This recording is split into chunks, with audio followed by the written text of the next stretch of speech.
ইনস্টাগ্রামে জাহ্নবী কাপুরের ভক্ত অনুসারীর অভাব নেই। তবে ইনস্টাগ্রামে জাহ্নবী আর পর্দা জাহ্নবী এক নন। সামাজিক যোগাযোগ মাধ্যমে প্রায় আবেদনময়ী ছবি পোস্ট করেন, কিন্তু পর্দায় তাকে বেশিরভাগ সময়ই পাওয়া গেছে পাশের বাড়ির মেয়ের চরিত্রে। তবে নতুন সিনেমা দিয়ে হয়তো এই পার্থক্য খুঁজতে চলেছেন। সড়ক গুঞ্জন সাক্সেনা দ্য কারিগল গার্ল, বাওয়াল মিলি থেকে উলুজ কোনো সিনেমাতে আবেদনময় চরিত্রে হাজির হননি জাহ্নবী। দেবারা সিনেমা প্রথম কিস্তি গানে খোলস ছেড়ে বের হন অভিনেত্রী। তবে মুক্তির অপেক্ষায় থাকা পরম সুন্দরী সিনেমার গানে পাওয়া গেল আবেদনময় জাহ্নবীকে। মুক্তির পর থেকে এই সিনেমায় দুই গান পরদর্শিয়া ও ভিগি শাড়ি ব্যাপকভাবে প্রশংসিত হচ্ছে। অনেকে মনে করছেন দুই গানে ফিরেছে বলিউডের পুরনো মেলোডি।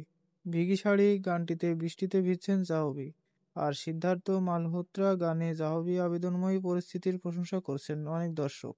গানের পর গতকাল এসেছে সিনেমাটির ট্রেলার। মুক্তির পর যা মিশ্র প্রতিক্রিয়া পেয়েছে। উত্তর ভারত ও দক্ষিণ ভারতে সংস্কৃতি পার্থক্য নিয়ে তৈরি হয়েছে সিনেমাটি।